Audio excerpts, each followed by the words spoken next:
Number 1. The Philippines, a giant island nation. The Philippines is a vast archipelago of 7,041 islands, but only about 2,000 have official names and are inhabited. The vast majority remain unnamed, largely unspoiled, and boast some of the world's longest coastlines. With the fifth longest coastline globally, the Philippines is considered a land of blue seas, white sands, and lush rainforests, where nature remains largely untouched by human activity.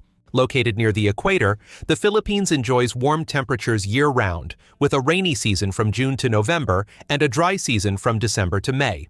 However, it is also one of the countries with the most extreme weather on the planet, experiencing an average of 20 typhoons annually. The Philippines also lies on a geological fault line, leading to continuous volcanic activity, earthquakes, and tsunamis, resulting in a stunning but also dangerous natural landscape. The harsh conditions both challenge and temper the people's adaptability, creating a stark contrast with the peaceful beauty of the islands. With an area of approximately 300,000 km² and a population of nearly 117 million in 2024, the Philippines boasts a very young population structure, with more than half under 25 years old. Around 80% of the population is Catholic, making the Philippines the third largest Catholic country in the world, a legacy from over 300 years of Spanish influence, contributing to the shaping of a distinct religious identity in the region.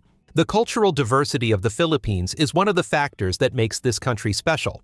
With over 170 ethnic groups living together, the Philippines is considered one of the most multi-ethnic societies in the region. Each community brings its own traditions, rituals, and way of life, creating a cultural tapestry that blends indigenous, Spanish, and American influences. Filipino and English are the two official languages, but in reality, the country uses as many as 187 different languages and dialects. Some languages are only spoken orally within villages, and some mountain communities still maintain a form of communication using whistling to transmit information over long distances, reflecting how people have adapted to the complex mountainous terrain. It is this combination of harsh natural conditions, a youthful population, and diverse identities that makes the Philippines both unpredictable and captivating. Number 2. The land of beauty queens in Asia. Upon arriving in the Philippines, many people easily notice the striking diversity of skin tones and appearances. The majority of the population is of Austronesian descent, with the characteristic brown skin of the tropical climate, while those of Spanish descent, a legacy of over 3 centuries of colonial rule, tend to have lighter complexions. This blend creates a unique beauty in Filipino women, sometimes with an Eurasian flair, sometimes reminiscent of North American styles. Filipino women traditionally use panghilod, a natural volcanic stone used for exfoliation, combined with herbal steam baths and warm coconut oil massages. This ritual deeply cleanses, stimulates circulation, and leaves skin soft and smooth without the need for modern cosmetics. The Philippines has long been considered the nation of beauty queens. This is not only due to the number of international titles, but also because hundreds, even thousands, of beauty contests are held annually in schools and public squares, making beauty a national culture. This country has a high percentage of women in managerial and leadership roles in businesses, demonstrating that they are admired not only for their appearance, but also for their competence and voice in economic life. In traditional culture, Filipino women are closely tied to their families, caring for their children and maintaining intergenerational ties. However, the modern image has broadened. They uphold family values while being proactive and confident in their careers. It is common in today's Filipino society for a woman to achieve success in the workplace and then return home to care for her family. Nevertheless, some traditional notions, especially in male thinking, persist. This leads many young, educated, and independent women to seek more equal relationships with foreign partners. European and American men are often highly regarded for their perceived respect, shared responsibilities, and for viewing marriage as a partnership. English is widely used as a second language, making it easier for Filipinos to communicate with the world. This is also why more and more Filipino women are marrying Westerners. When choosing a life partner, they place less emphasis on complicated criteria and more on trust and mutual respect. Number 3. Manila, the capital of the Philippines, where cemeteries are also part of the residential area. Manila, the capital of the Philippines, is one of the cities that most clearly demonstrates social stratification from the very first glance. On one side are the financial districts, commercial centers, and modern skyscrapers, while on the opposite side are densely populated, impoverished neighborhoods. In many areas, the population density exceeds 40,000 people per square kilometer, equivalent to more than 200 people sharing the space of a football field.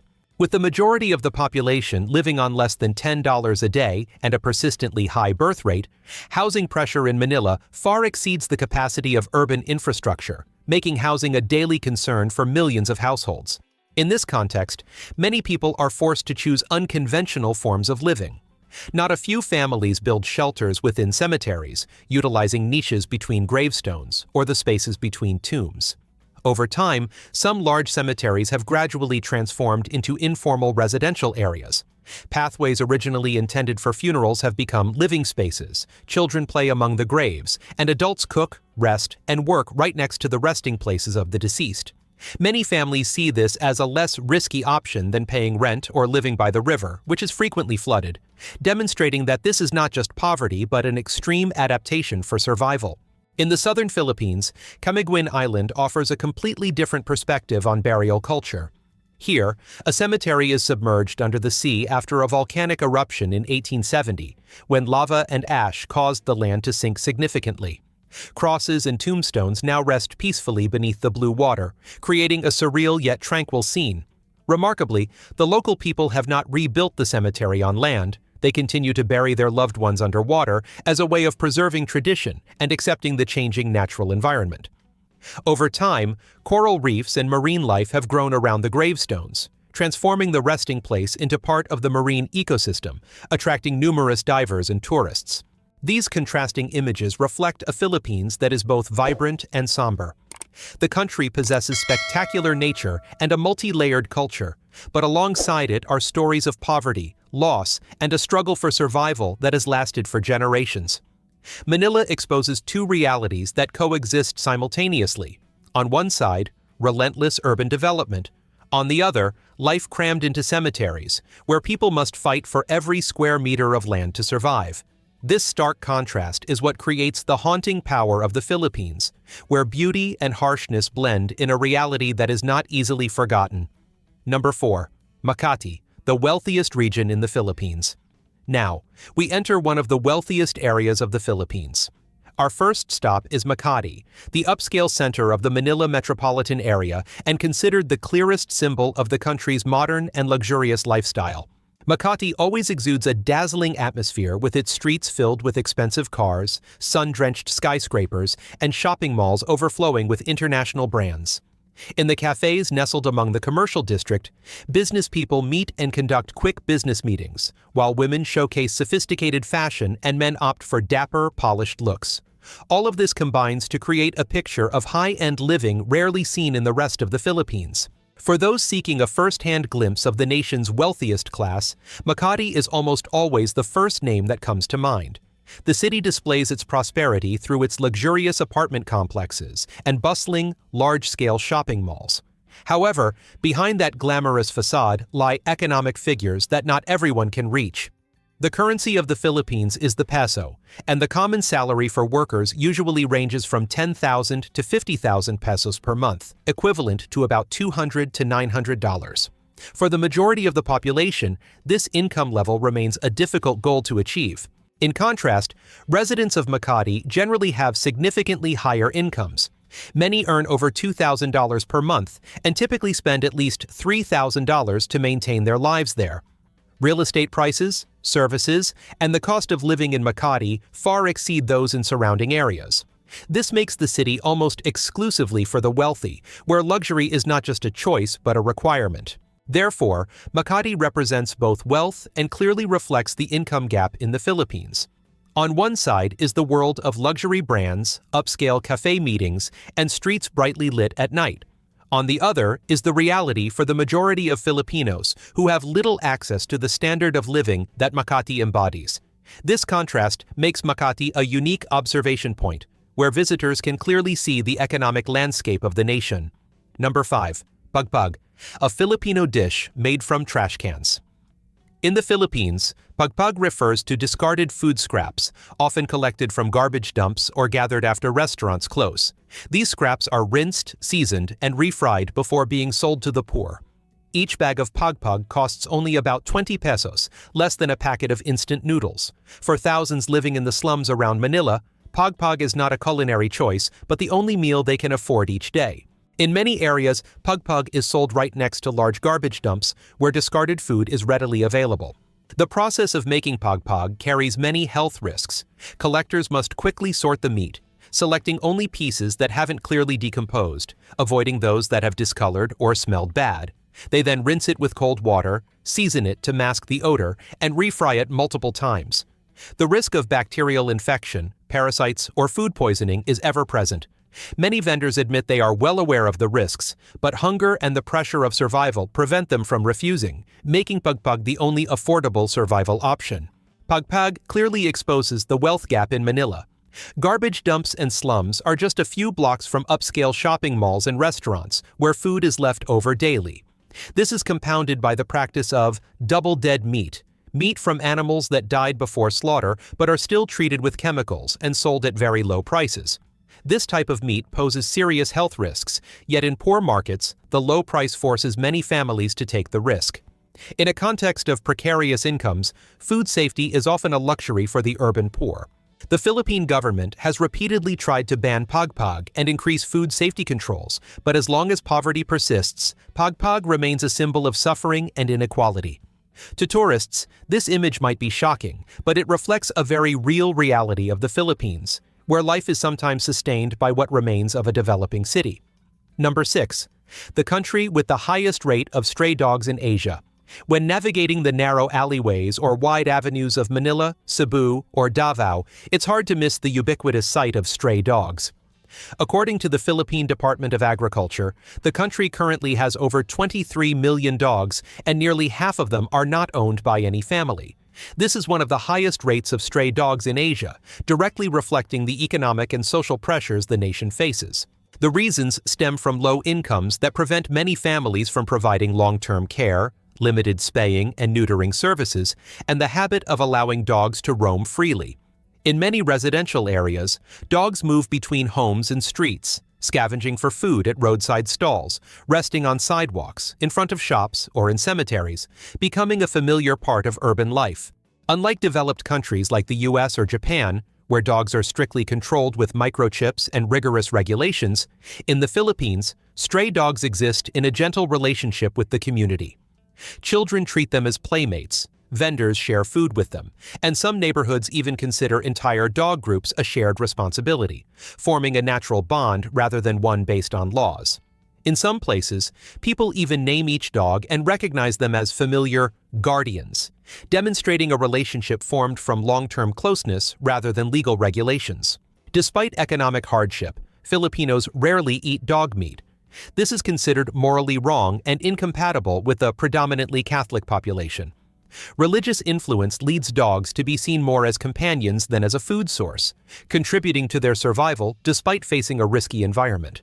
For tourists, the sight of stray dogs roaming the streets might initially be surprising, but it also opens up a different perspective on the Philippines, where humans and animals share a common living space. It's an authentic, intimate, yet poignant glimpse into the rhythm of life in a developing nation. Number 7. Dogs are sacrificial animals used to pray for blessings. In the 21st century, while dogs have become popular pets and companions for humans globally, some minority communities in northern the Philippines still maintain deeply spiritual dog sacrifice rituals. This practice originates from the Kanao beliefs of the Ifugao, Igorot, and Kalinga groups, where dogs are seen as sacred intermediaries between humans and the ancestral world, carrying out prayers during important community moments.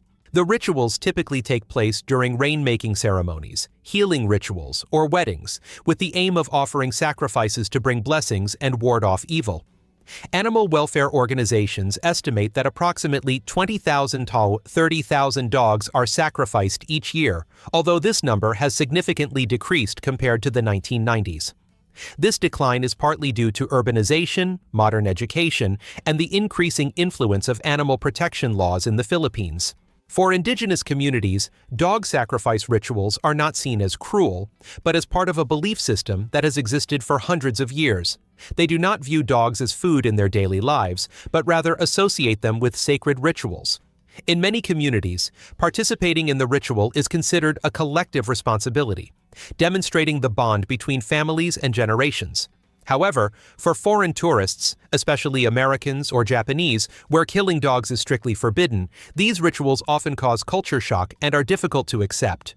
Nevertheless, this custom is highly controversial in modern Philippine society and often shocks foreign tourists, especially from countries where killing dogs is completely prohibited. In response, the Philippine government has banned the dog meat trade nationwide, but still allows the maintenance of some traditional rituals to preserve indigenous culture. The debate surrounding dog sacrifice rituals remains unresolved to this day.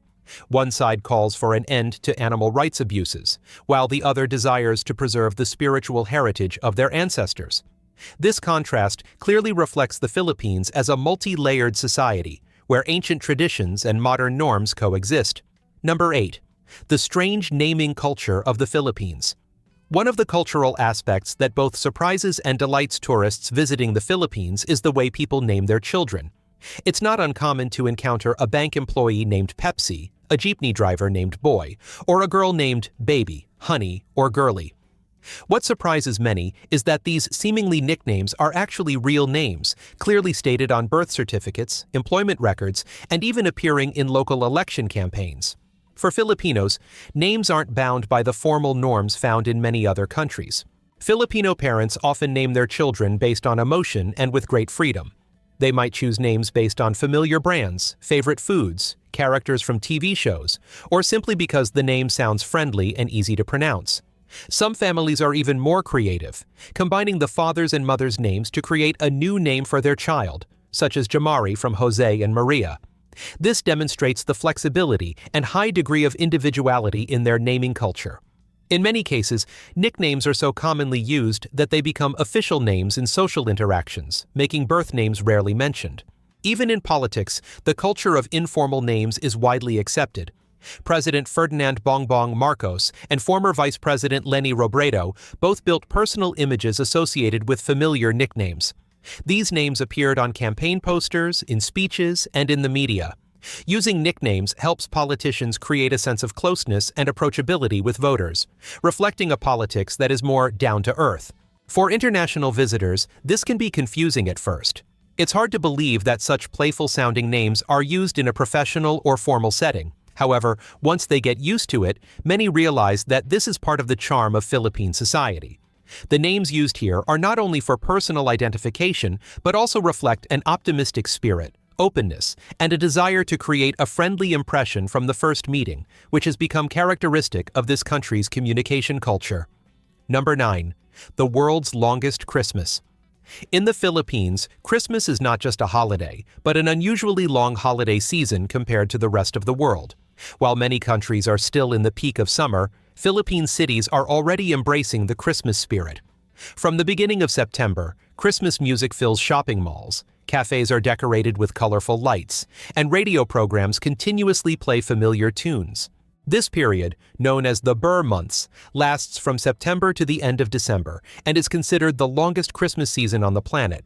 For Filipinos, Christmas is not only connected to the Catholic faith, but also a crucial time for family reunions. The holiday season begins with the appearance of the parol, a traditional star-shaped lantern hung in front of houses, on streets, and in densely populated residential areas. The light from the parol is not only decorative but also symbolizes hope and guidance. In many families, making parol, Christmas balsam, by hand is a shared activity that helps generations bond before the holiday. Gifts are prepared early, parties are planned, and the Christmas spirit gradually blends into daily life. The spiritual highlight of the season is Simbang Gabi, a series of 9 masses held at dawn over 9 days before Christmas. People leave their homes while it is still dark to go to church, praying in the quiet and cool atmosphere of the early morning. After the service, they gather to enjoy purple puto bumbong, a type of Vietnamese cake, and hot ginger tea. These dishes are usually only available during Simbang Gabi, making them cherished childhood memories for many Filipinos.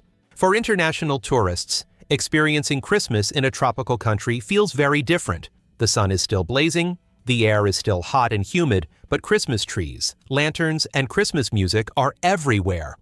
This seasonal difference creates a fascinating cultural shock. However, what impresses visitors most is not the decorations or the weather, but the spirit of the people. The hospitality, the shared joy, and the way Filipinos transform Christmas into a community season create an unforgettable experience, far removed from the familiar image of a cold Christmas in many Western countries. Number 10. A luxurious but dangerous high-rise building. In Makati, an area often pronounced by tourists as Marti, modern high-rise buildings stand densely packed together, boasting sophisticated designs and luxurious facades. What few people know is that many of these structures were originally built to provide public housing for middle-income families. Over time, as Makati became Manila's financial center and attracted significant domestic and foreign investment, these buildings were renovated, upgraded, and repositioned as upscale apartment complexes. Comfortable interiors, modern design, and central locations have made these apartments a popular choice for business people, expats, and the emerging middle class. However, high-rise living doesn't offer absolute security. The Philippines lies within the Pacific Ring of Fire, where tectonic plates are constantly active. Small earthquakes occur frequently, and occasionally stronger tremors can occur. Despite improved building standards, many older structures still fail to meet modern safety requirements. Some high-rise buildings, renovated from older structures, raise concerns among residents about their structural integrity in the event of major earthquakes, even though they maintain a luxurious appearance. These risks are driving the upper class and those with financial means to seek alternative options. Instead of living in high-rise apartments, they are buying villas or low-rise houses in well-planned residential areas. For this group, convenience is no longer the sole factor. The feeling of control over their living space and the ability to react quickly to natural disasters are considered major advantages of low-rise housing.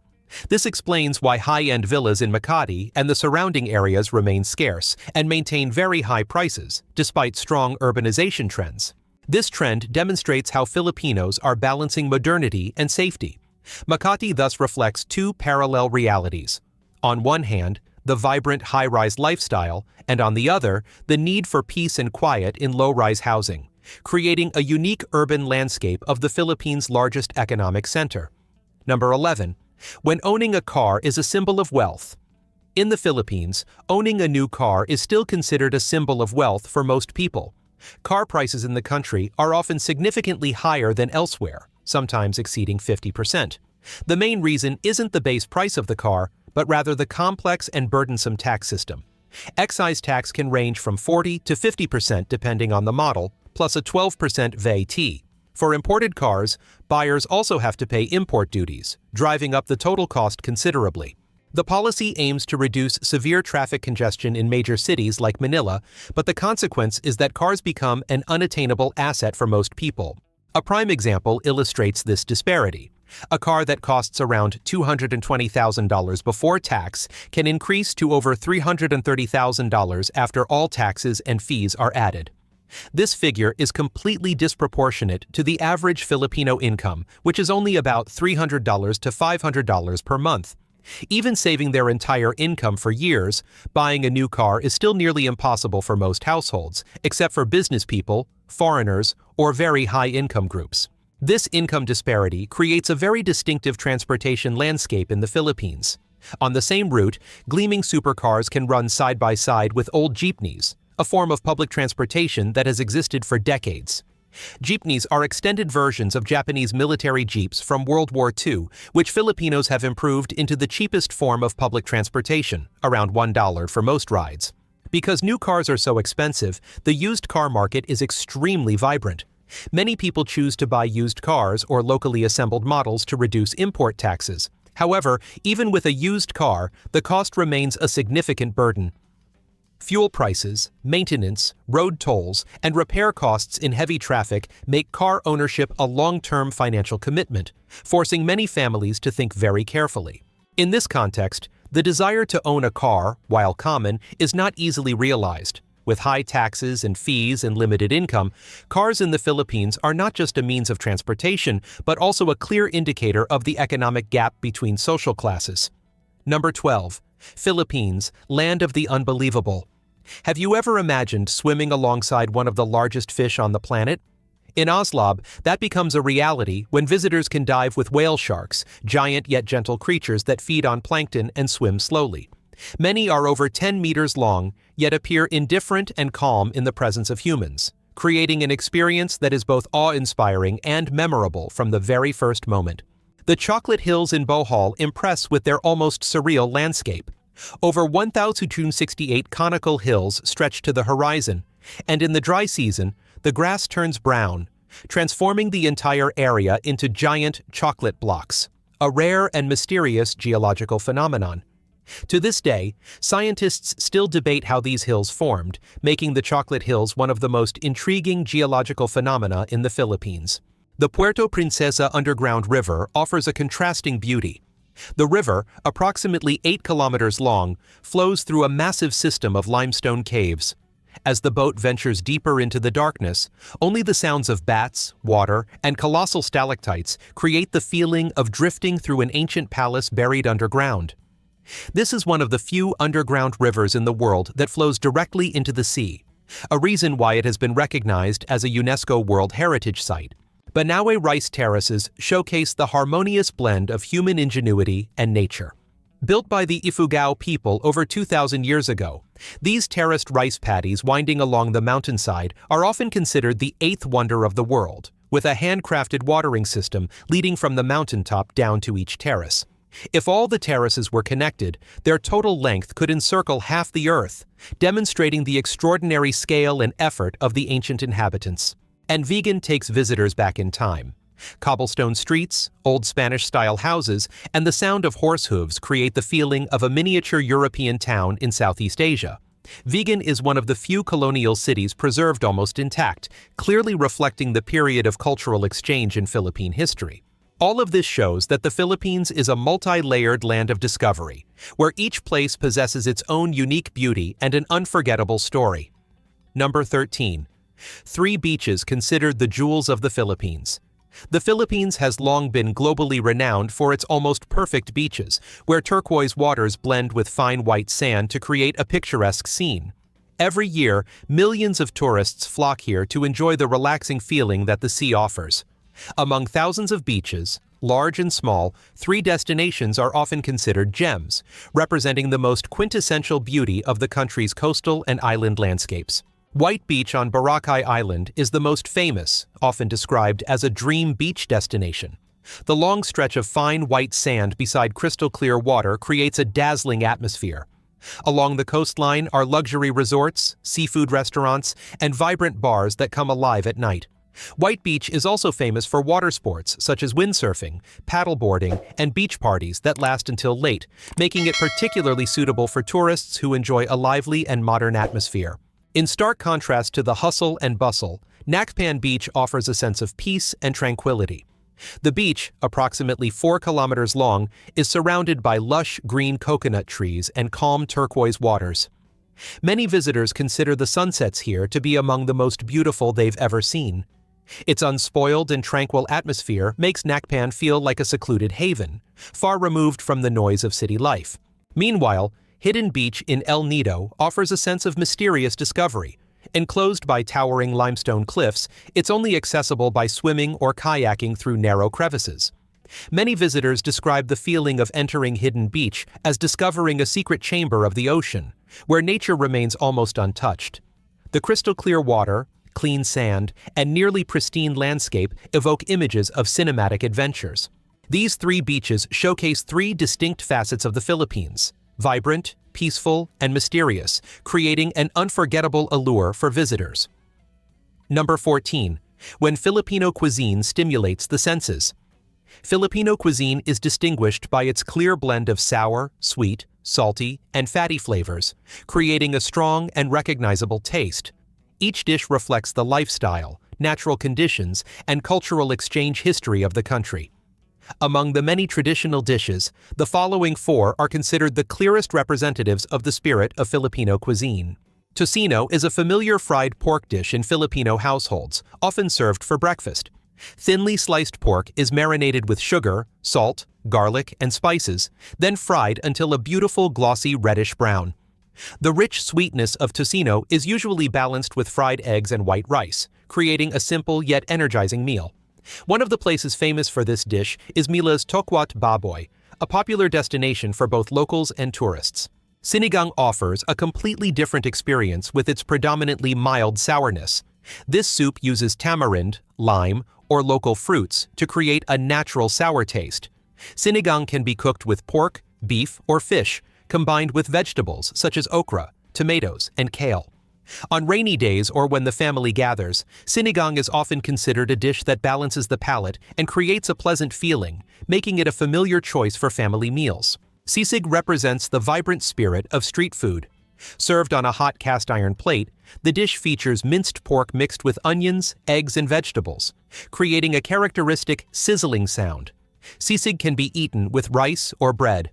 Many Filipinos consider sisig the ideal dish for evening gatherings, being easy to share and suitable for conversation, making it popular in small eateries and street stalls. Adobo is considered a national dish. Chicken or pork is marinated in soy sauce and spices, then slow cooked until tender and flavorful. What makes adobo special is its ability to be preserved for a long time without refrigeration, something that was once very important in traditional life, making this dish deeply intertwined with the history of Filipino life. Philippine cuisine has countless other unique dishes waiting to be discovered. Each dish reflects how the people adapt to the environment and utilize available ingredients, creating a culinary tradition that is both simple and rich in character.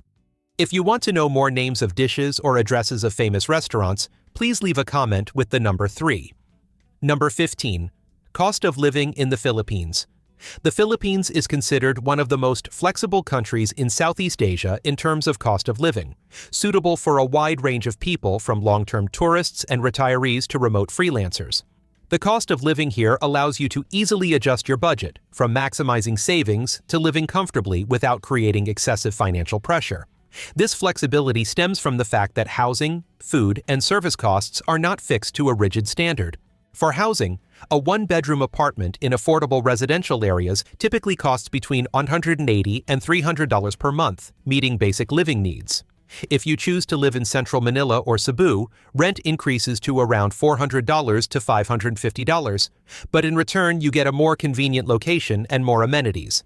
Electricity, water, and internet costs are fairly predictable, averaging between $60 and $100 per month. Food is one of the most affordable expenses in the Philippines. Budget eateries serve meals for just $2 to $5, mid-range restaurants around $10 to $15, while upscale meals rarely exceed $20. If you cook your own meals, monthly grocery costs are typically around $180 to $230. Transportation is also inexpensive, with jeepneys costing only a few cents per ride and taxis having low starting fares. However, Manila's persistent traffic jams can double travel times, impacting daily life. Other living expenses, such as gym memberships at $30 to $50 per month or dental checkups around $20 per visit, are also affordable. Many basic medical services at private clinics are also cheaper than Western standards, making the Philippines a popular choice for long-term expatriates. If you manage your expenses wisely, you can absolutely live comfortably in the Philippines on a budget of $570 to $1,000 USD per month. This is significantly lower than many other countries, yet still ensures a stable, comfortable life without excessive financial stress. If you are considering living in the Philippines, choose either to stay or not. And if you want to learn more about visas, length of stay, or other legal options, leave comment number 9 for further guidance.